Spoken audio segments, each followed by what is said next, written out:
Hey guys, this is Stereo Police, and I'm back with another video. This time, well, I don't know if it has much of a purpose, but it's more about reminiscing than anything else. But it's a Saturday, and hell, I don't even know the date.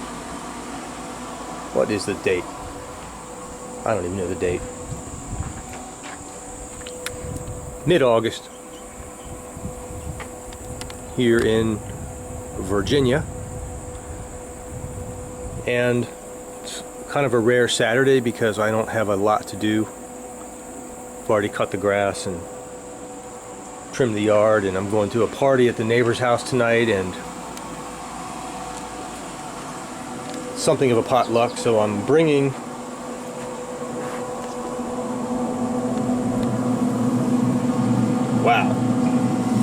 cooking on the Traeger wood pellet grill. I'm smoking a pork shoulder. It's an 8-pounder, and it typically takes about 2 hours a pound. I popped that thing on at 4 this morning. It's like noon now, and it's still going. It's got a ways to go, but other than watching my grill, watching the pork,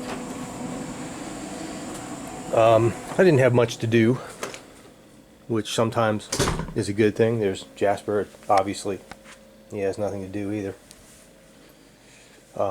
By the way, the AS 1100 is working very well, no issues, since the previous video where I had to reset factory defaults to overcome an error code due to an over voltage.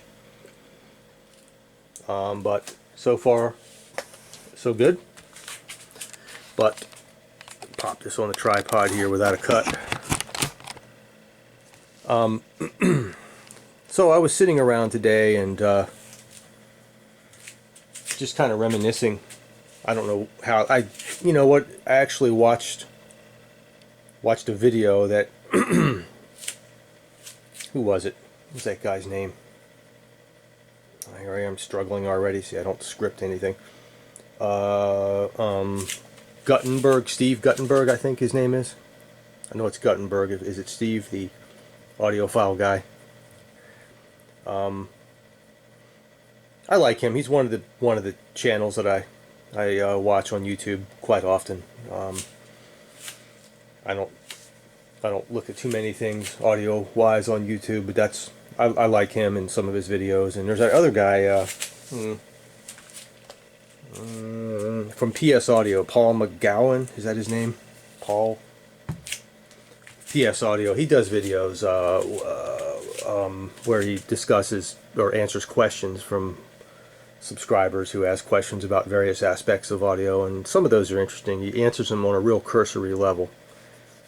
Doesn't get into too much detail, but that's pretty cool for an executive of a high-end audio company to be accessible. It's just really, really good. It's not only good marketing, but he seems like a nice guy, and he speaks very well, and just the idea he's picking up questions from subscribers and answering them about he's very personable and about his company and about technology, and I think that's great. It's just awesome for an executive like that and a designer to be that accessible. I wish that almost every company would do that.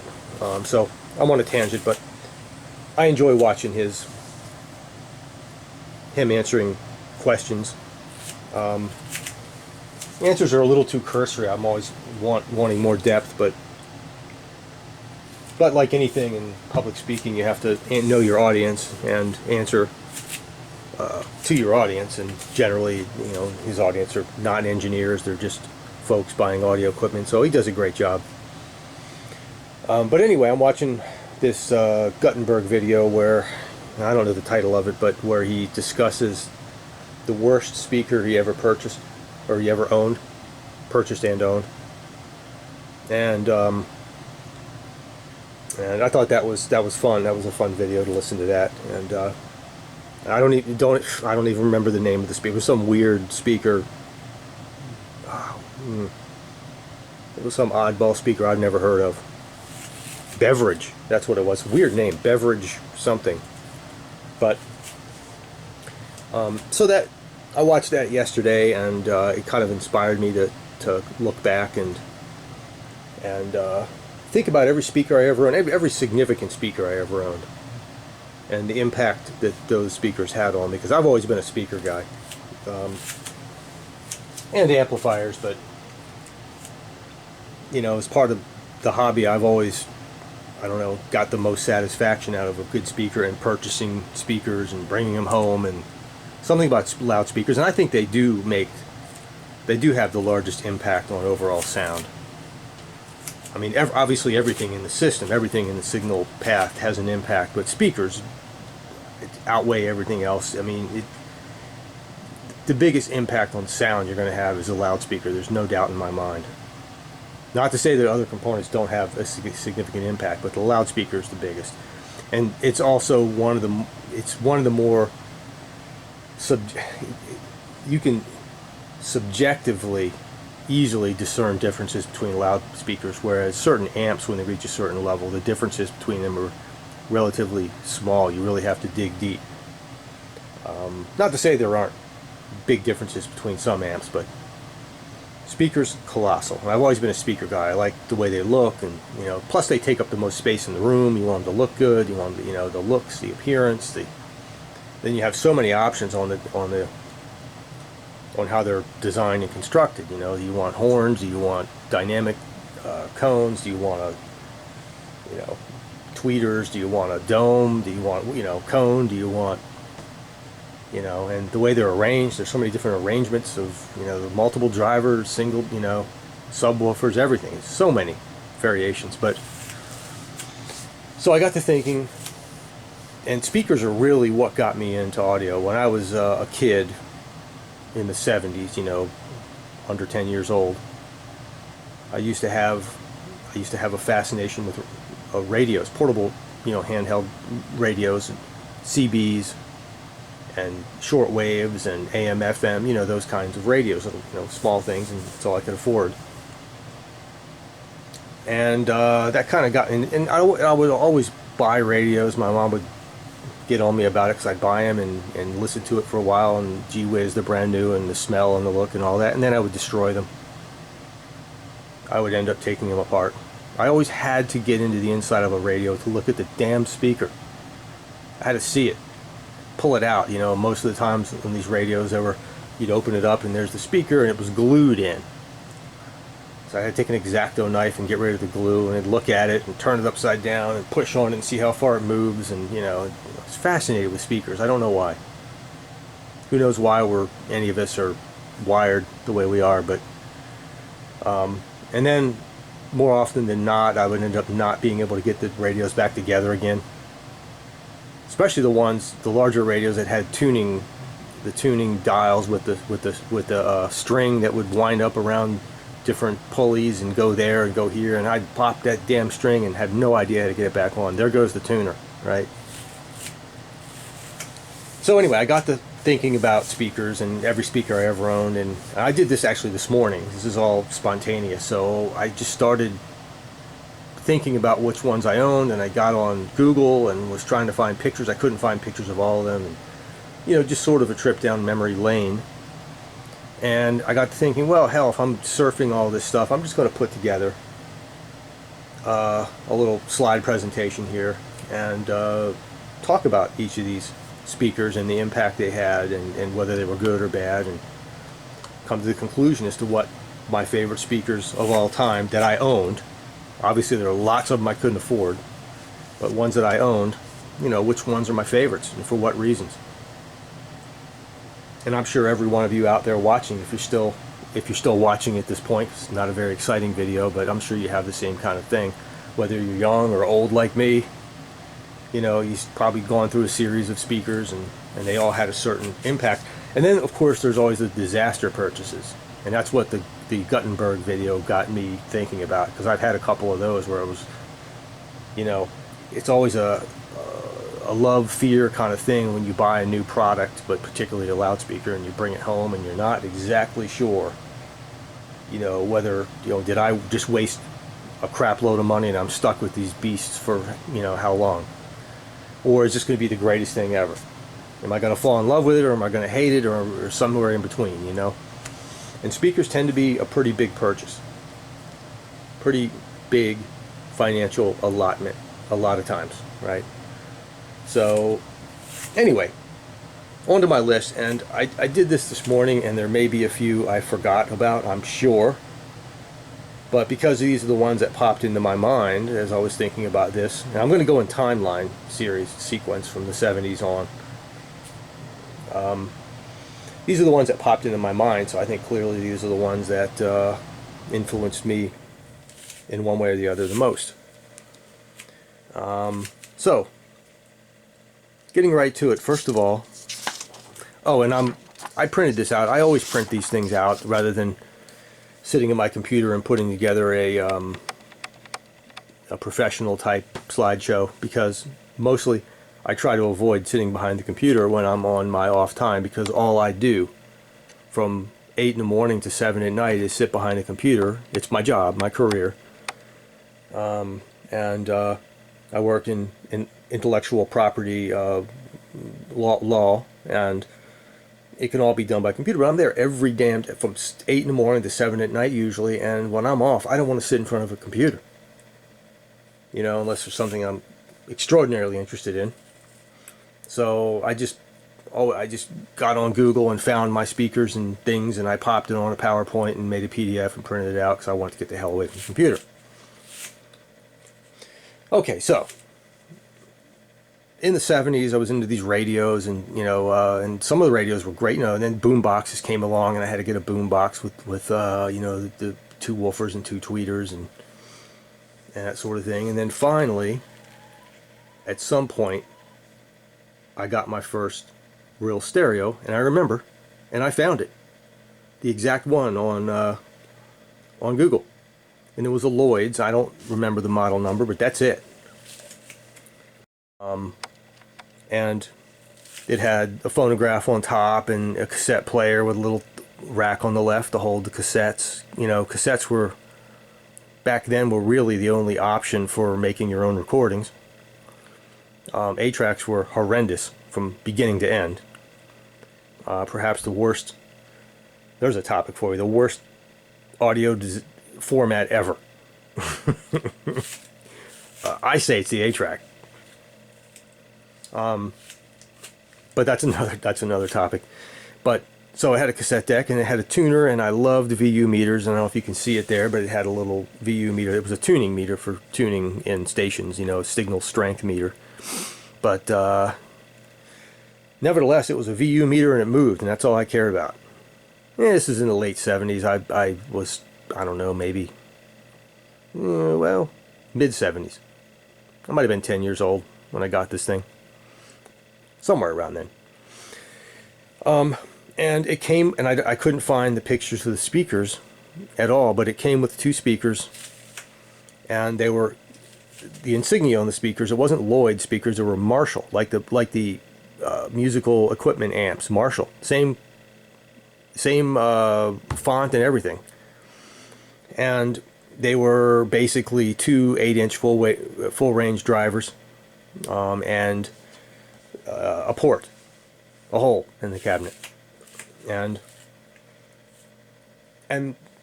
they sounded, to me, I mean, this is the best stereo I ever had, so they sounded great, you know. And this is back when I was getting heavily influenced by rock and roll, you know, all the great bands of the 70s, and disco was moving fast ahead, and I enjoyed that too. No shame there. And some pop music as well. I listened to a lot of music all the time, and this little Lloyd's stereo opened the door to everything that came after that, my interest in audio. It's not even an interest, it was more of a passion, more of a love, and not only did I love the music, but I just love equipment too. You know, there's a debate about whether one is an equipment file or an audio file or a music file. You know, I mean, do you love the equipment more than the music? Well, it's all. I like it all. You know, it's a synergistic combination of things that makes the hobby fascinating to me. It still is. Never lost interest. I've gone through periods where my interests have changed, and you know, and careers got in the way, and life and that sort of thing, and it's waxed and waned, but it's always been there. So I wish I could find a picture of those Marshalls, but just having the two speakers in there and the little port, and that was great. And then came the Minimus 5, and I thought I'd upgrade those Marshalls to something that sounded a little better. The Marshalls were a little soft in the highs. They were big 8-inch full range, and they probably only reproduce frequencies up to 11 or 12 kilohertz. And I couldn't afford much back then, but I always had my eye on these Minimus 5 speakers. They were made by Radio Shack, and they sold them in the late 70s, maybe into the early 80s. And you'll notice I have a video somewhere where I did a restoration of these things, and I still have them here. I have them on a shelf. It was more of a nostalgic kind of thing.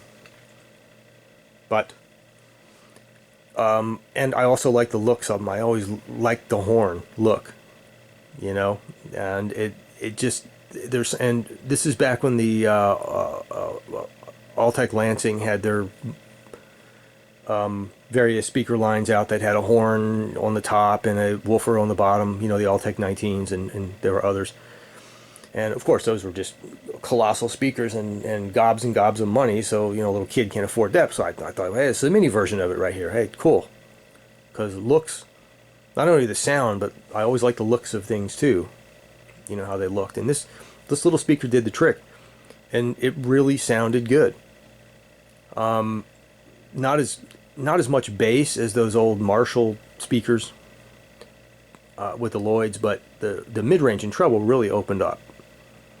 And that's when I first got an inclination as to what a huge difference just switching a speaker out makes. And this speaker was really special to me just because I was so young, and I bought it myself from mowing lawns, and you know, just the first day bringing it home and unboxing it, and again, the smell of things, you know, the smell of something newly manufactured. I don't think I smell that good anymore. I don't really, but back then I just remember the smells and the feel and the look and the oil. Had oiled walnut and veneer, and it was great. And for my little system, it sounded great, and it really opened up the music. Except I felt that I was lacking a little bass. And I certainly was lacking a lot of bass, but the mid-range and highs were just phenomenal compared to the Marshalls. So time goes on, and years later, I lived with this system for quite a while, and years later,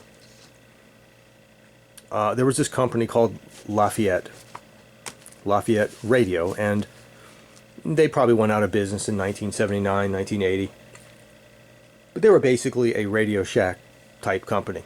You know, they sold parts, components, CBs. They had a whole stereo line, and they were based out of New York. And they had a whole stereo, you know, with their name on it, Lafayette, and they had their own brands, like Radio Shack had their own brands, Optimus, Realistic, and Archer, and others. Lafayette had their own brand names as well, and one of the brands, well, their speaker brand, they were called Criterion speakers. Criterion. And I'll explain to you why I have a Pioneer picture here in a minute, because I couldn't find my first Criterion speakers. But Lafayette was going out of business.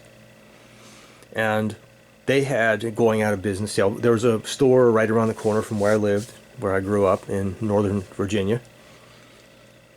And they were having a going out of business sale, and everything was slashed, and I mean significantly, like half price and less. And they had these Criterion speakers, and they were less than half price, and I'd always go into Lafayette. I was ride our bikes up there when I was a kid, and go in there and look around. They had a separate audio room, and I was in heaven there, looking at these speakers a lot, and I never could afford them. But when they were going out of business, I convinced my dad to buy me a pair, and he did, and he bought me a pair of these things, and what they were, and I don't remember the model number at all, but I do remember they were made by Pioneer. And they were very similar to the Pioneer HPM line of speakers, HPM 70 or 100. It was one of those two. It was a version of that. And it looked just like this, except it didn't have the super tweeter. It had an 8 or a 10-inch woofer, a mid-range, and a cone tweeter and a port. Almost identical to that. Even the shapes, the plate here and the shape of the mid-range, all the same. The only thing that was different, it didn't have this woofer with the ridges on it. It was a smooth paper cone. But it was great. And that really, you could imagine how much better that sounded than the Minimus 5 I had before. This opened the door to bass. I mean, phenomenal bass. I go back and listen to all my old albums, my records. And at the time, I was getting into the band The Police, and there were others. The number of bands I listened to, I couldn't even, just hundreds. But I really liked Stuart Copeland, the drummer, and The Police, their sound, the uniqueness of the whole thing. It was really special back then. It was unlike anything that had ever been done in rock. And Stuart was such a phenomenal drummer, so creative, and so different from any other drummers. And to go back and to listen to I remember listening to all my old Police albums on the Criterion speakers, and it just opened the door. I mean, everything sounded fantastic with the speaker. I can imagine the HPM Pioneer line would sound pretty good. Again, bass, and I remember the treble was just outstanding. Those cone tweeters were just fantastic. And I was really hooked at that point. I just knew that I was going to be an equipment file and an audio file for a long time. And I got that first real taste of bringing home a truly, I won't say hi-fi by today's standards, but that was a hi-fi speaker back then to me. And it was just a great feeling. And I sort of wish I still had those speakers, but as time goes on, I got into the hobby, and I always wanted to upgrade, change, move this, change that, just as part of the joy of the hobby, but I didn't have room to keep all my old stuff. But I had these speakers for many, many years. Now, moving forward in time, this is the early 80s. Oh, and I printed this out too. I forgot to mention this. Crap. So my dad and I were in the Lafayette store when we were purchasing these, and they were less than half price, and I don't remember what the price was, but and we saw this sitting there for sale, and they had two of them in boxes, and that was their last two, and it was the Lafayette Radio LR120DB. I'll never forget the model number of that. I forget a lot of model numbers, but not of this one. It was 120 watts a channel, and I don't know who it was made by. If I had to guess, I'd say that's Pioneer also. But man, it had a VU meter for everything. It had two power VU meters, and it had a tuning VU meter and a signal strength meter. So the tuning meter, when you were tuning in a station, you would center the needle, and that was your best tuning, and the signal strength would just tell you a relative signal strength, how strong the signal is. I didn't give a crap. I just liked the meters. And it was the first stereo I had that had a flywheel on the tuner dial. So you could take that tuner dial, and you're way down here at 86 or whatever, and you want it to be up here. You just rotate that thing, had a flywheel on it, and that needle would just go, I thought that was awesome. And, it was a beast. It was big. And my dad bought that for me too. He knew how much I was into it. And my dad was not a wealthy man either. But he bought that for me, and that was probably the best day of my audio life in terms of how I felt, because I was going from a Lloyd's stereo with, you know, with those Minimus 5s to this. It was just phenomenal.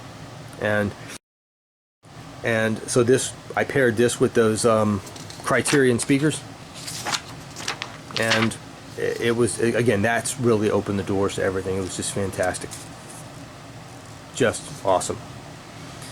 And then time goes on. I had this for many years, and then somewhere in the mid 80s, I moved to the basement from my mom and dad's, from upstairs to the basement, and I needed a basement system. I wanted a basement system, didn't need it.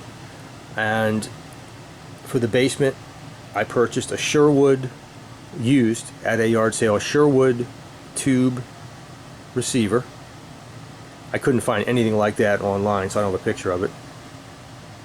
I had, and I'm not mentioning, I had some turntables and things like that, and cassette decks, but that's here and there. Those are my sources, and the Sherwood had a tuner in it. And I purchased these EPI speakers, and I don't remember the model number, but I just surfed around Google until I found something that looked generally like the EPIs that I purchased, and it looked like a lot like this for the basement, and they sounded great. It's the first soft dome tweeter I ever had, and that tweeter excelled far and above and beyond the cone tweeter on the Criterions. Now, this had a smaller woofer, and it didn't produce the kick you in the gut bass that I liked out of the Criterions, but the overall, the mid-range and the treble, you know, I got my first insight into, I guess, what you would call what's it called? Soundstage depth, accuracy, neutrality, and intricacy of the treble. And I knew I had to keep going. I knew there was bigger and better things to be had, but did a lot of listening on these, but I was always missing the deepest of the bass. And I like a speaker that's got it all. I'll get to that later when there's one purchase that I made I had to take back. And those were wonderful. I wish, I don't remember the model number, but they were great. It was my basement system. And then in the late 80s, I had a job as a bicycle mechanic, and I hadn't yet gone to college. And I went down to, we had a store, well, most of you remember Circuit City, but we had Circuit Cities in Northern Virginia, and they sold the Acoustic Research, and at the time AR had been purchased by a company called Teledyne. They're still around, and they were called Teledyne Acoustic Research, and they made several models, but this one here is the one that I own. Getting a pen. And they were the AR-94s, and they had a, you can't see it in the photo, but they had a cone tweeter and two woofers, and one of them was actually a passive radiator and one was a woofer, and I think, I don't know if it says on there, 8-inch, I guess. And they made a model, they made another model, the AR something 100 or something, where it had a woofer, a mid-range there, and then they had two side-firing woofers. It had the similar look and feel to this. This is wrapped in a fabric all the way around, and I wanted that one, but that was significantly more money, so I settled for this guy here. I don't remember how much it cost, but it was a lot to me, and I bought it because I listened to it in Circuit City, and it sounded great. I mean, I just loved the sound of it. So I brought those home, and by then I couldn't keep stuff around. We had a very small house growing up, so I sold the Criterions, and I used these in my upstairs system, and they really fit the bill. They just, I loved them. And even though they had I would say a kind of a primitive cone tweeter, it still sounded great. I don't harbor any prejudice against cone tweeters, although domes are definitely superior in many respects. But they sounded great, and I loved them. Had them for many, many years. I ended up going to college and graduating in the early 90s, late 80s, early 90s. And I took these with me to college, and they got me through college and brought them home and got an apartment. And I'm going to hit pause right here because I'm getting to the next phase of my life, I guess. But I need to grab a cup of water before I start getting cotton mouth here from all this talking. But those ARs are great, and you can still find those things on eBay, and I like the looks of them, and just really the sound was great. And a friend of mine in college had Sherwin Vegas, and we would get together and do A and B's between these and the Sherwin Vegas, and the Sherwin Vegas were very bright, and to me harsh as hell. They had some kind of a horn tweeter in them, but the Sherwin Vegas had killer bass, killer. But you know, it was fun. I'm gonna hit pause here. I'll be right back. Okay, I'm back. I had to make a cup of coffee, actually. So yeah, and by the way, I'm up to the early 90s now in my timeline, but all through the 80s, the late 70s and 80s, especially the early to mid 80s when I was a kid, I used to go. There were so many speakers I wanted, you know, and we had some really cool shops in Northern Virginia. Some of them were Meyer Emco, back when they had integrity, and they were a super high-end store. And another one was Audio Associates. I think they're gone now. I think Meyer Emco's gone now too. But back then they were they were true high-end shops, and it was just so awesome to walk around in there and look at everything. You know, everything was just, you know, ridiculously expensive. Like, you know, if I was it'd be like, to me, like today, going into a shop and the cheapest speaker they have is $15,000 a pair. You know, looking around at 18,000, 20, you know, that was the, relatively speaking, that's what it was like for a kid like me going into those shops. But Meyer Emco carried Klipsch, and Infinity, and ADS. ADS is the name of the company, ADS, I think. And others, and Macintosh. Oh, love Macintosh gear. I love the look of it. Never had any Macintosh equipment, but and so many other, and it was just so cool. And there were a couple, you know, I was little, but there was probably other great shops in Northern Virginia. But my whole sphere of existence was wherever I could ride my bike. So I was within riding distance to a Lafayette Radio before they went out of business, Radio Shack, Circuit City when they finally came into existence, Meyer Emco high end, and Audio Associates, and I think there was a small shop in the city of Falls Church on Broad Street where it was a small.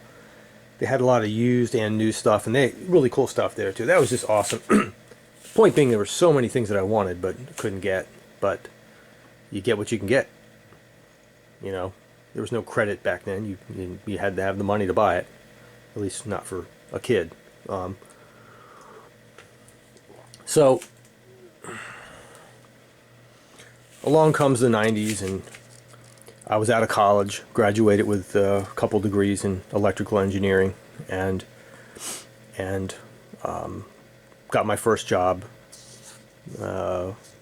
hardly making a thing, but I wanted to upgrade. In fact, I think, if I remember, I sold these speakers while I was in college because I knew I wasn't going to schlep them back home with me. So I got rid of those at college, and I didn't have a system for a couple of years, a year and a half or so. After I graduated, had a small apartment, and with my wife to be, and one day I was reading one of the hi-fi magazines that existed back then, High Fidelity, I think, and there were ads for these speakers called Digital Phase, and it was a startup company from Tennessee, Chattanooga, I think, and they sold direct. They didn't have any dealers, and they got one of the speakers got reviewed, and I was fascinated. They had this technology. They called it technology called what was it called? Acoustic read, where and I know now that it's all 100% bullshit, but I didn't back then. So I'm looking at a cross section, and it looked like this speaker here, except it only had one woofer, and the woofer was 6 inches, and it had a titanium dome tweeter, and that's it. And they were lined up. So from the front, and a rounded top, it looked like that. And I think it had a couple of ports in the rear. But looking at a cross section of it, and the tweeter, and then the woofer, it had this thing. I think it went this way. This piece of shelf, and they called it a digital read. I had another one there, and so the sound would have to kind of go like that, and it would go out of the port in the back. And if you were to look at a top view, looking down at the digital reads, they would look. Piece of wood, and they look like that, like a comb filter. And allegedly these little extensions would vibrate at certain frequencies or do something, and I never fully understood it exactly, but somehow that improved the bass. But basically it's a modified transmission line, or a hybrid transmission line, sort of, coupled with a ported enclosure. But I bought it. It was factory direct. They came in the mail. Never heard them before. And long story short, they were utterly horrible. And this is what I was thinking about when I was watching that Guttenberg video about the worst speaker he ever owned. Oh God, these things were. I just and they cost me like $1,200 a pair back then. No, $8.99, something like that. $8.99 a pair. And back in the early 90s, so run the numbers today, it's twice that today or more. And the bass was very deep, extraordinarily deep for a 6-inch woofer, but it was lifeless. I mean, it was just a pile of mud. I mean, it was deep, but not tight, not defined, and the tweeter was the worst tweeter I've ever heard in my life. I mean, it would be equivalent like taking a halfway decent tweeter and putting 6-inch thick pile of wool in front of it. I mean, if a tweeter is like a glass window, this would be a glass window with fog on it, condensation, haze. It was just horrendous, and it was one of those purchases where the first time I, all excited about plugging them in and listening to them, and the first freaking note that came out of it, I was like, oh no, uh-oh. Massive mistake, but I was stuck with them for at least a year or more. Couldn't wait to get rid of them. Unlistenable. I mean, really. Worst purchase ever. And I think the moral of that story is, well, I purchased them unheard.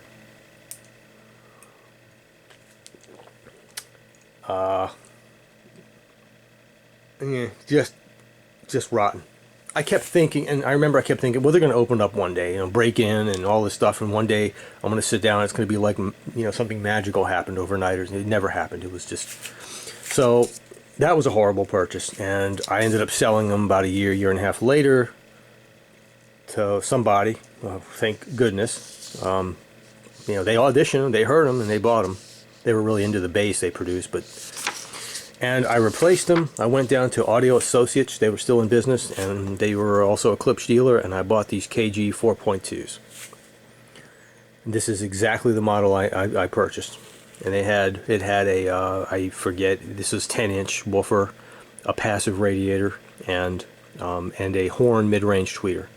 And it was not a titanium diaphragm like they're using today. It was that fabric diaphragm. There's a word for that, phenolic. It escapes me right now, but it's kind of a green looking mesh fabric thing, you know, and it sounded sweet. It just got a horn. I was just really struck, almost blown away by the sound of horn mid-range tweeter. It just opened up a new dimension to sound that I had never really experienced before. And the bass was deep, it was tight. Across the board, to date, this would be, to date, back then, this would have been my favorite speaker out of all of them. And it was a great purchase. It did everything I needed. The mid-range, phenomenal. The highs, accurate. The whole, across the board, loved these speakers. It did everything I wanted of a speaker.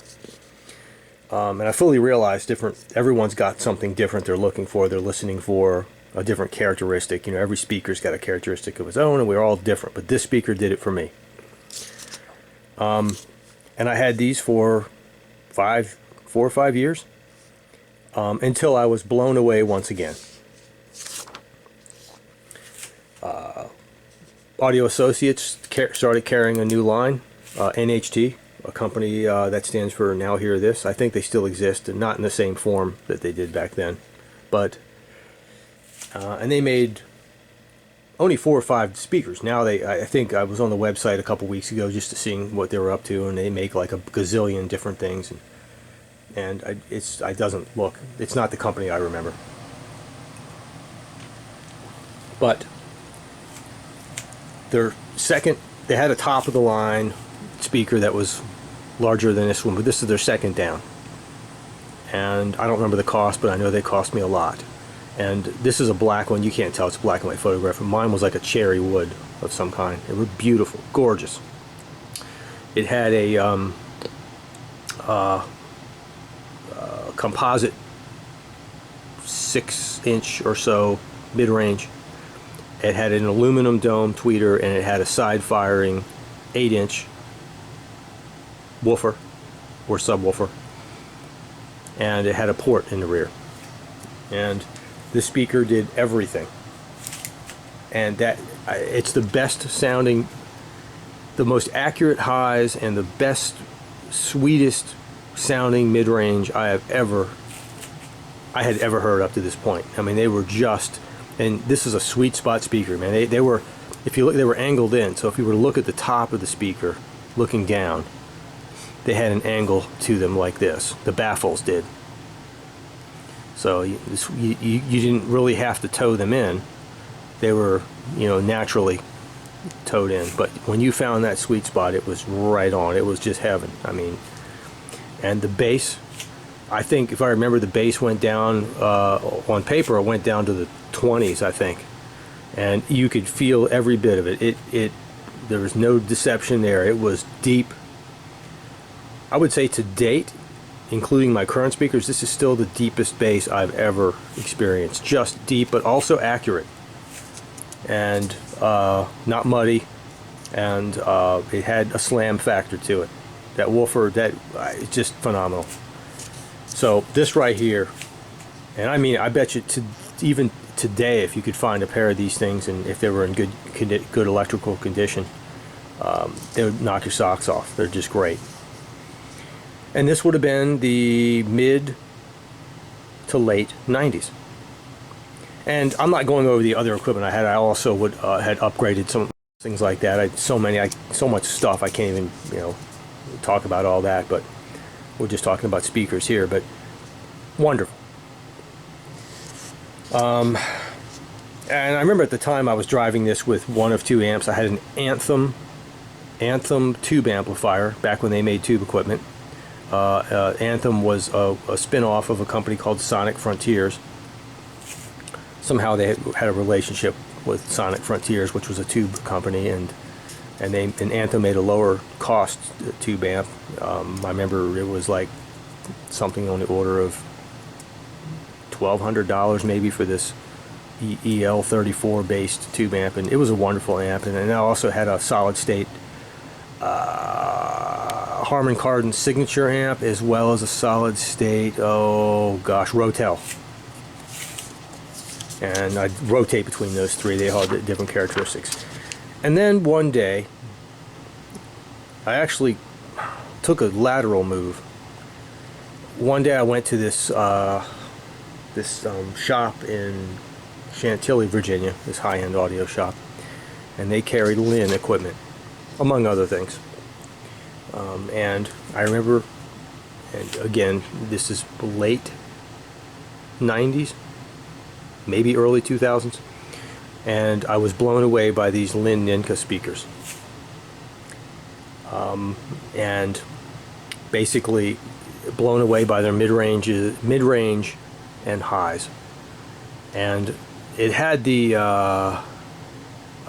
Doppolito arrangement, which is, and I was going to go in, I'm not going to go into this, but it's a special arrangement of dimensionality of distances. You have two mid-ranges, or in this case mid-woofers, and the tweeter in the middle, and then you have special crossover, and it creates a lobing, it corrects for what's called a lobing error.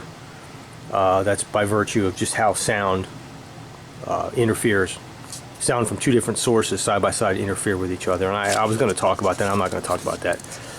But the sweet spot, these tweeters, and these were fabric domes. Lin before that had some kind of weird white ceramic dome that sounded like crap.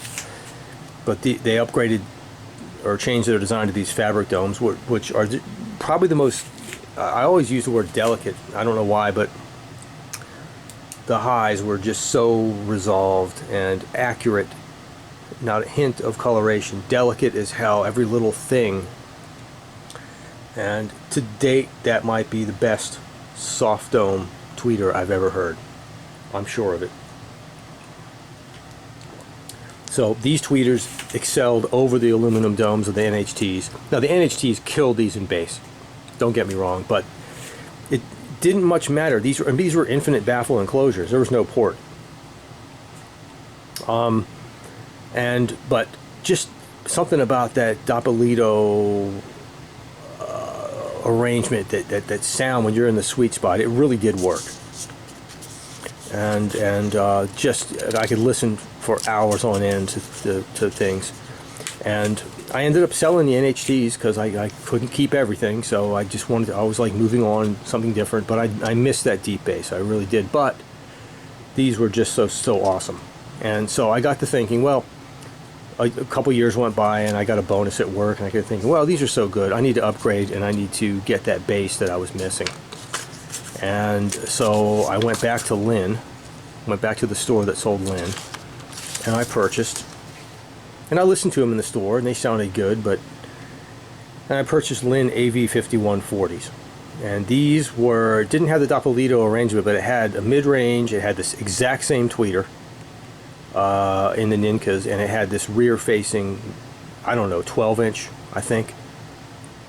Not a 15, maybe a 12-inch woofer that faced the rear with a port.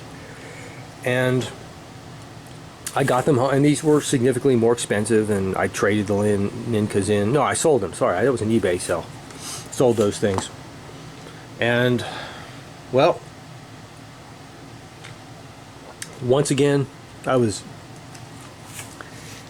very disappointed. I found these to be, the tweeters were good, although they weren't, outside that Doppolito arrangement, they weren't quite the same, even though it was the same tweeter.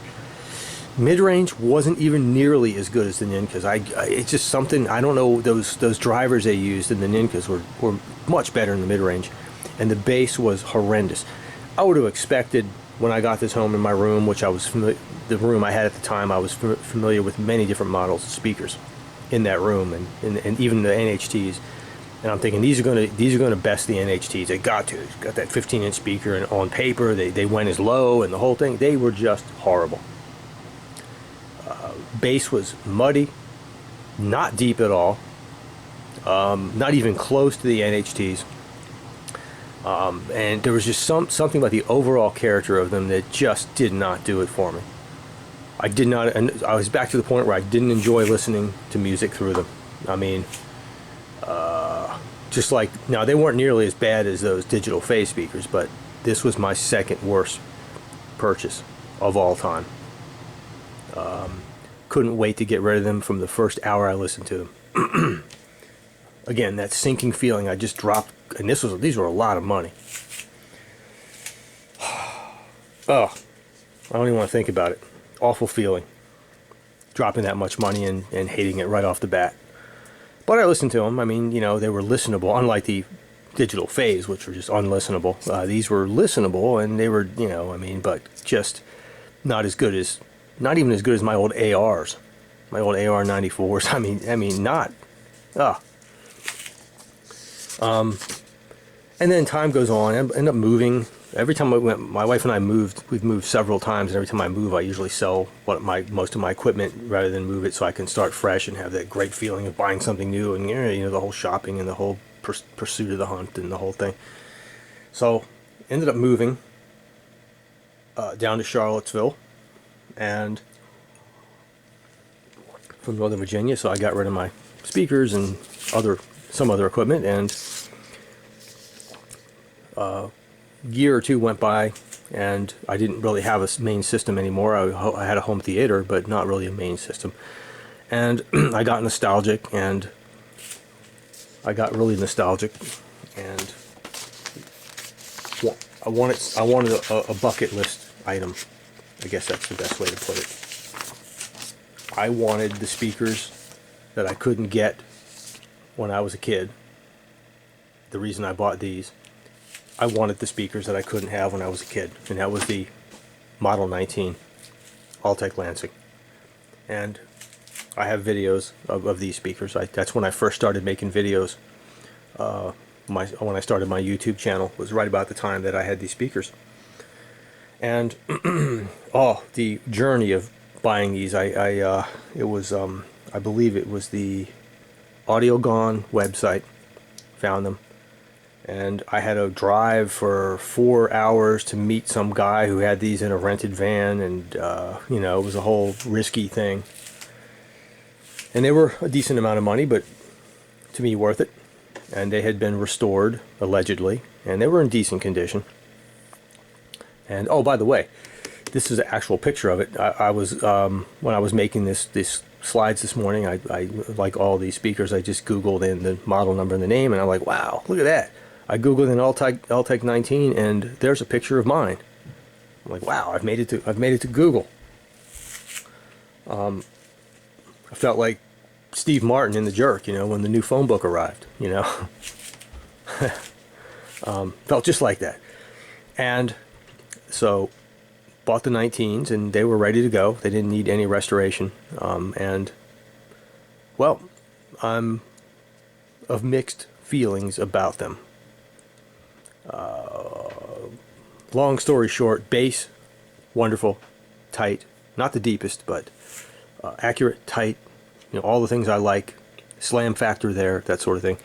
But the combination mid-range tweeter, okay, I could say that the highs in the tweeter frequency spectrum were nice. Very dynamic, just, you know, had the horn sound, don't get me wrong, very dynamic and lifelike and that sort of thing, but that mid-range, I enjoyed them, but after a while, you would get listening fatigue.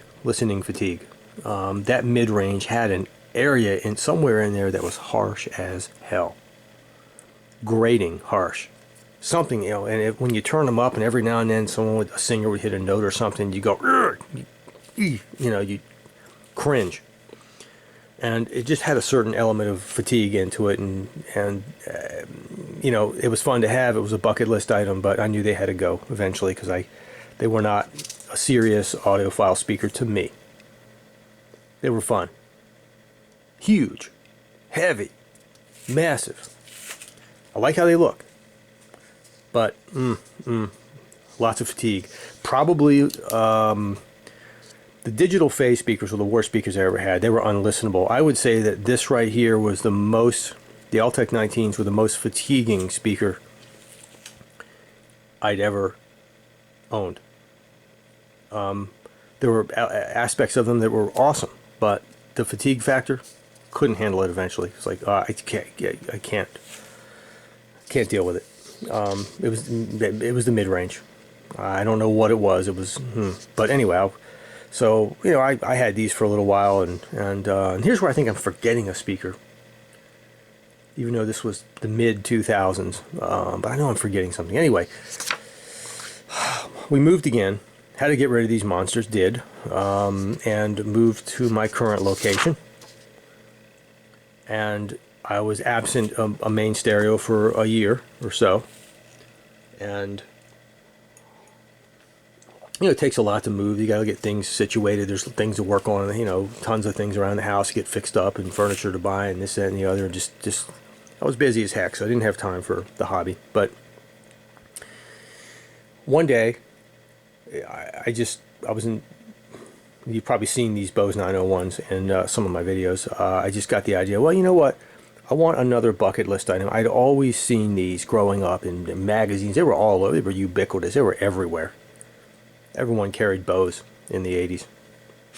And I'd always seen these, and they were always like, you know, even in the 80s, they were like 900 a pair, you know, way out of reach. And I'd heard them here and there, and I'd always been fascinated by how they sounded. I thought they had a certain sweet, interesting, very different sound. And so I bought a pair on eBay that were fully reconed and ready to roll, and they were good. Well, let me backtrack on they were good. The speakers were functionally perfect, cosmetically decent, and I hooked them up. First time I'd ever had them in 901s in my own house, and they were, you know, they had a very. Let me cut to the chase. Just as fatiguing as the Altec 19s, but in their own way. They had a very hollow sound to them, and you know, really, really hard to describe. It's a very different sound, but the whole hollowness and the whole direct reflected sound, it just sounded like I was listening to speakers. I really can't put words to it, but they were good for background music, and they were fun and they were interesting, but and I never intended them to be a serious speaker, you know, critical listening speaker at all. I just wanted them for nostalgia. But as time went on, I realized I can't listen to music through these things. I'm wasting a song on these things. They're bad. You know, the bass was there but bloated, and you know, okay, let me say this about them.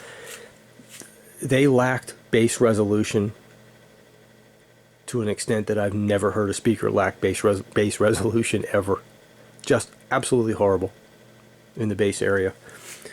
Mid ranges were just hollow and distant, and highs were, well, they were okay, kind of sweet, but yeah, you know, I never intended for them to be a serious speaker. But then I said, okay, I had these. They were hanging up from platforms I'd hung on the ceiling just to be fun about it.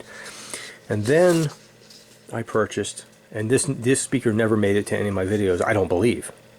I could be wrong. I forget all the videos. I never go back and watch my videos, but I cringe when I can't watch my own videos. But I bought Heresy 3s just from my memories of clips, hearing them here and there in stores growing up, and I always liked that horn sound, and I like the horn sound of the Altec 19s. I like the dynamic, the lifelike quality of it. It was awesome, but they sucked. I wanted that, but I wanted it in a good horn speaker. And who best to do that than Klipsch? So I bought the Heresy 3s and brought them home, and let me dissect the picture here. Everything from there up was awesome. In other words, mid-range and highs. It had everything I wanted in a horn speaker. This woofer, I'm going to say just no, absolutely zero deep bass. Nothing. It might as well be a large mid-range for all intents and purposes. I mean, it was just, and the speaker was just so damn good. The Heresy 3 is so awesome. But I needed bass, and so it was suggested to me by the sales representative that I spoke to. Well, you need a subwoofer. I don't want a subwoofer, damn it. I want a speaker that can do it all. I don't want to. Subwoofers, I have a hate-hate relationship with them, unless it's in a home theater. I never have ever heard a speaker system where for serious listening in audio, where the subwoofer, if there's a subwoofer, where it blends naturally into the sound of the speakers, and you can't tell that there's a subwoofer over there somewhere. They always make themselves known like a little monster in the corner. You know, you're listening to this music and you don't hear it, and all of a sudden, it's like the thing just hops out at you, like a giant toad. Here I am, you know, and that's my experience with subwoofers. I didn't want a subwoofer, so I got to thinking, well, this company I purchased from, Crutchfield, had a return policy, a great return policy. And I said, after a week of listening to them, I went back and said, hey, I gotta upgrade. I love these speakers, but I need more bass. And the natural place to go was the Forte 3. They were only $700 more each. I think $700 or $800 more each. I say only, that's a lot of money, don't get me wrong, but I had to do it. I had to spring for it to get the bass. So I thought I was getting the Heresy 3. Now I knew that the Fortes had a more a patented. That doesn't mean anything to me, but I haven't read the patent. But they had a better design horn for the mid-range, and they had a larger woofer with a big passive radiator on the back, and the specs said they went down into the low 30s, whereas the Harris 30 hertz, low 30s for bass, and the Heresies were like 50 hertz, you know, and I don't even think they could hit 50. The Heresies they're not meant for that. So I purchased these unheard. Now they had a pair of the Heresies in their showroom, but they didn't have these. But this right here, and I'm not going to go over this again. I've already reviewed these on video. Is to date my favorite speaker. The best speaker I've ever owned, to me, to my ears. It's got everything. It's got the bass, the accuracy, the tightness, the mid-ranges are beautiful. This horn, the horn itself, whatever that design is doing, they've got the best of the horn world in that mid-range. Just, you know, no harshness, no fatigue, beautiful lifelike vocals, all the mid-range, just everything you want in a horn it's got. I love it. Tweeter's great too. Got it all.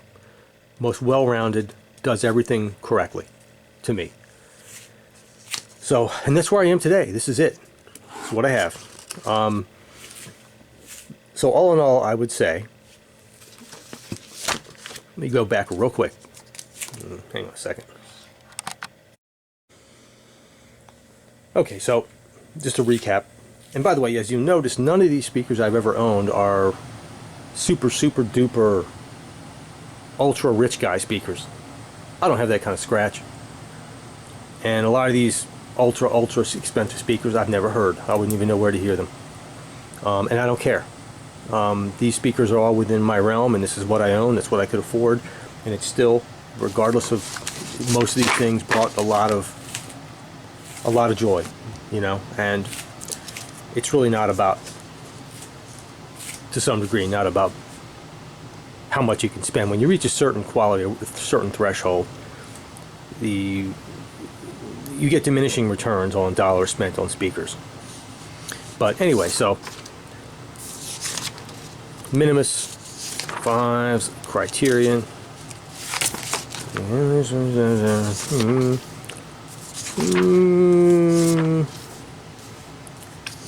Okay, worst speakers I ever owned. Digital Phase. Unlistenable, horrible. Should have been in the dumpster before they arrived.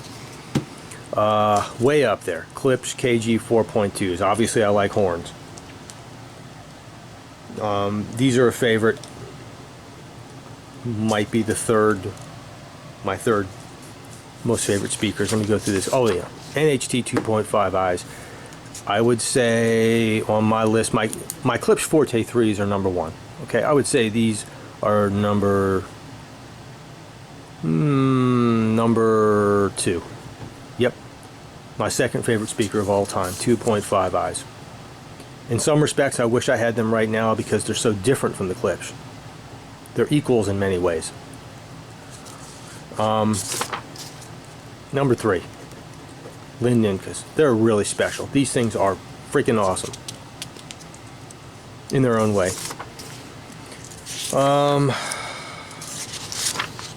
Horrible. Okay, Digital Phase, worst speaker, second worst speaker I ever owned. I don't know what anyone sees in these things. Altex, third worst speaker I ever owned. Fatiguing as hell. Although, Bose, yeah, horrible. Heresy 3, great, needs a lot more bass. Best speaker I've ever owned. And I'm fortunate to have found them, and I'm living with them now, and they're wonderful.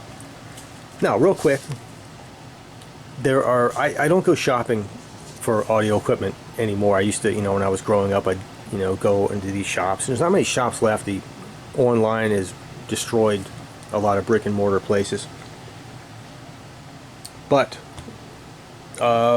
speakers that I want to listen to, and I was finishing this up today, reflecting and all this stuff, and I was thinking there's some speakers I want to. And I know there's so many models and so many brands out there that I'm missing out on. But the ones that I know of, the ones that I'd like to hear, because let me say this: these speakers are awesome, but they're so different from regular dynamic speakers that have domes and cones in them. And they both, to me, they have their virtues. You will never get out of a dome and cone speaker, never get the live qualities, the dynamics, the lifelike. You'll never get that. But there are aspects of domes, cone, dynamic speakers where the sound is just so different, but awesome in its own way. Accuracy and they're awesome. I'd like to have I wouldn't mind having another pair of speakers like that. Another pair of dynamic speakers, non-horn speakers. It's just a different kind of sound. To me, it's like it would be. I'm just dead rotten at analogies, but it would be like, okay, I own a. This is not even an analogy, but you'll get the gist. Cars, okay. I love my Jeep. I've got a Jeep Rubicon. I don't really have one, but I'm saying, let's say I did have one. That's fun as hell, and it does all the things that I like. That's true, by the way. I'd love to have one. But sometimes I want to drive a top-of-the-line Lexus, let's say. Right? I don't even know what the top-of-the-line Lexus is. Let me just say the Tesla. Top-of-the-line Tesla. Okay? Good ride, sporty, but good ride, and awesome acceleration, and it's electric, and I'd love to have that one too, by the way. I forget the model number of the top of the line, the Tesla, but okay, they're different. I mean, I want to drive the Jeep for reasons I love the Jeep Rubicon, and I want to drive the Tesla on another day. Not a great analogy, but I sort of like that. I'd like to have a good pair of dynamic speakers as well, but right now I don't have the funds for it. But the ones I want to hear is, I would love to hear this doesn't go into my theme right now, but this is just something I'd like to hear. I'd love to hear the Klipsch Cornwall 3s, just to see how different they are from the Forte 3s. But this would be, if they were better, this would be a replacement to the Forte 3s, not a supplement. Love to hear these things. No one's got them on display anywhere close to me, but love to hear them. Now, for some reason, after reading reviews and seeing these in ads, and the Golden Ear speakers, I won't get into it's a very, to me, it's these speakers are about technology, and the design is so different, and it's got a ribbon tweeter, which I'm not opposed to that at all. Ribbon tweeters can be fantastic. It's got the racetrack style woofers and passive radiators, and I understand from reviews they sound pretty darn good, and they're all about bass too. They will hit the lowest of the lows. I'd love to hear, just because I was a fan of Lin speakers early on, I'd love to hear the Lin Magic. Now Lynn makes some very expensive speakers, but these at least are, I think, somewhat reasonably priced. Love to hear the Lynn Magic line. Riga. I've heard Riga speakers in the past. I owned a pair. You know what? That's one I forgot to put in my list. I had these little Rigas, and I've featured them in some videos. But I only had those for a short period of time. They were fun. They sound great. But they had some deficiencies. But they were just the bottom of the line. I'd love to hear the latest Riga, the RX5. Love to be able to hear that. Wouldn't even know where to hear it. Audio note. Not a particular model, but I've heard some audio note speakers in the near distant past. Not distant, but maybe 10 years ago. I guess that's distant to some people. And they just sounded awesome. I heard this at I heard these at in Northern Virginia, and they still exist today. There's this really cool audio shop called Deja Vu Audio.